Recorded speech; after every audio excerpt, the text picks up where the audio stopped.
নমস্কার, আমি ডক্টর কল্যাণ জানা বলছি। অষ্টাদশ লোকসভা নির্বাচন নিয়ে দু একটি কথা আপনাদের সঙ্গে শেয়ার করব এবং আপনারা কিভাবে সেরা প্রার্থী বাছাই করবেন সেটা নিয়ে একটু আলোচনা করব। অষ্টাদশ লোকসভা নির্বাচনের ডঙ্কা বেজে গেছে। আমাদের দেশ ভারতবর্ষ হল বিশ্বের মধ্যে সর্ববৃহৎ গণতান্ত্রিক দেশ এবং সমগ্র মানব জাতির লক্ষ্য এখন আমাদের এই দেশের উপরে। যেহেতু 2024 সালের লোকসভা নির্বাচন, তাই সমগ্র মানব জাতির নজর রয়েছে আমাদের দেশের উপরে। সমগ্র মানব জাতির নজর রয়েছে আমাদের দেশের এই নির্বাচন ঘিরে।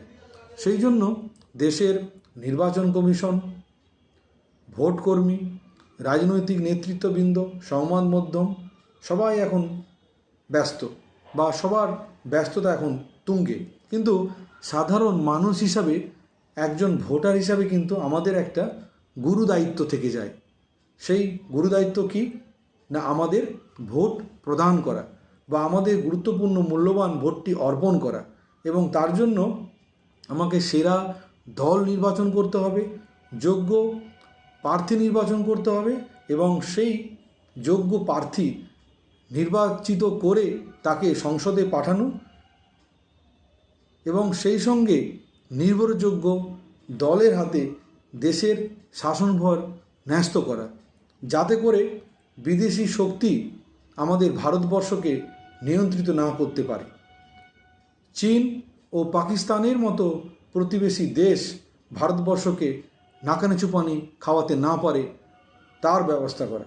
এবং সেই জন্য সেরা প্রার্থী বাছাই করতে হবে, যোগ্য প্রার্থীকে ভোট প্রদান করে তাকে জিতিয়ে নিয়ে আসতে হবে, তাকে সংসদে পাঠাতে হবে, নির্ভরযোগ্য দল নির্বাচন করা এবং সেই দলের হাতে আমাদের দেশের শাসনভার তুলে দেওয়া।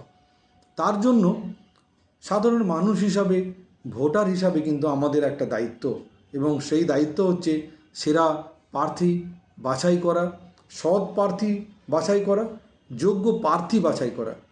এবং সেই কাজটি একজন সাধারণ মানুষ যে ভোটার তিনি কিভাবে করবেন তার কয়েকটা পদ্ধতি আছে।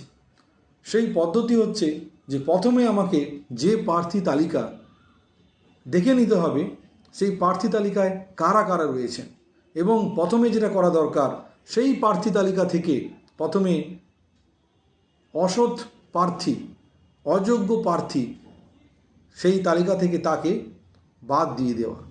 এবং সেই জন্য ভোটারকে হতে হবে ভোট গোয়েন্দা।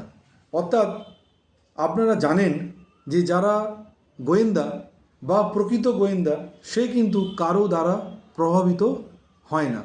অর্থাৎ গুন্ডা বাহিনীর যে পেশি শক্তি, দুর্নীতির যে আবহ এবং সংবাদ মাধ্যমে অথবা ইলেকট্রনিক্স মিডিয়ায় ভোট নিয়ে নানা ধরনের প্রচার আপনি দেখতে পাবেন এবং সেই প্রচার নিয়ে কিন্তু কখনোই বিভ্রান্ত হবেন না। আপনার সিদ্ধান্ত আপনাকে সঠিকভাবে নিতে হবে। সেরা প্রার্থী বাছাই করতে হবে, যোগ্য প্রার্থী নির্বাচিত করে আপনাকে সংসদে পাঠাতে হবে।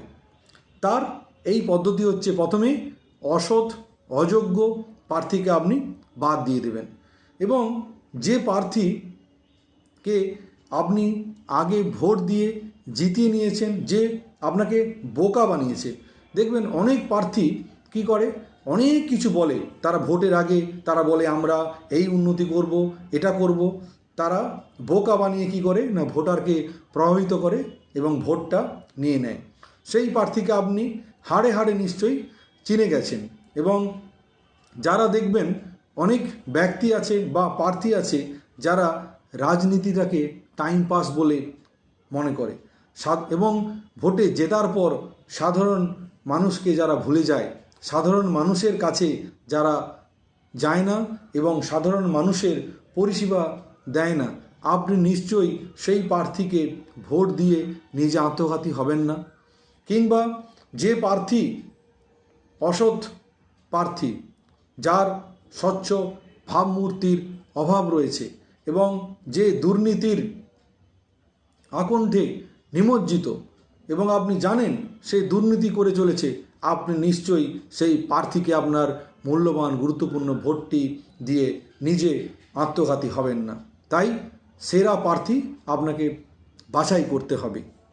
এছাড়া যেটা ভাবা দরকার, যে প্রার্থী সাধারণ মানুষের পরিষেবা দেয় না কিংবা পরিষেবা কেবলমাত্র দিয়েছে তার দলীয় সমর্থকদের, যে প্রার্থী তোষণের রাজনীতি করে, যে প্রার্থী মা বোনের শ্লীলতাহানির প্রতিবাদে সামিল হয় না কিংবা যে প্রার্থী বাংলা ভাষার উপরে নেমে আসা মরু সাম্রাজ্যবাদের বিরুদ্ধে কথা বলে না, আপনি নিশ্চয়ই সেই প্রার্থীকে ভোট দিয়ে নিজে আত্মঘাতী হবেন না। সেই জন্য আপনাকে আপনার গুরুত্বপূর্ণ এবং মূল্যবান ভোটটি অর্পণ করতে হবে এমন প্রার্থীকে, বা এমন প্রার্থী নির্বাচন করতে হবে যে প্রার্থী হবে সৎ প্রার্থী, যোগ্য প্রার্থী এবং সেরা প্রার্থী, এবং যে হবে সৎ এবং দুর্নীতি মুক্ত, এবং যাকে আপনি নির্বাচিত করবেন সে যেন সংসদে গিয়ে আপনার যে সমস্যা দ্ব্যর্থহীন ভাষায় যেন সেটা প্রস্তাবিত করতে পারে। এবং আপনি এমন প্রার্থী নির্বাচন করবেন যে প্রার্থী আপনাকে সুবিচার এনে দিতে পারবে, এমন সৎ, স্বচ্ছ এবং দুর্নীতি মুক্ত যে ব্যক্তি, তাকেই নিশ্চয়ই আপনি ভোটটি দেবেন। তাই এমন প্রার্থীই কিন্তু আপনার নির্বাচিত করা দরকার, যে প্রার্থী আপনার সমস্যার কথা দ্ব্যর্থহীনভাবে সংসদে বলতে পারবে এবং স্বচ্ছ ব্যক্তি, দুর্নীতিমুক্ত প্রার্থী এবং তার স্বচ্ছ ভাবমূর্তি রয়েছে, এবং যে আপনাকে সুবিচার এনে দিতে পারবেন, আপনি তাকেই আপনার যে মূল্যবান ভোট, সেই ভোটটি অর্পণ করবেন, তাকে জেতাবেন এবং সংসদে পাঠাবেন এবং নির্ভরযোগ্য দলের হাতে আমাদের এই বৃহত্তম গণতান্ত্রিক দেশ ভারতবর্ষ তার শাসনভার ন্যস্ত করবেন। নমস্কার।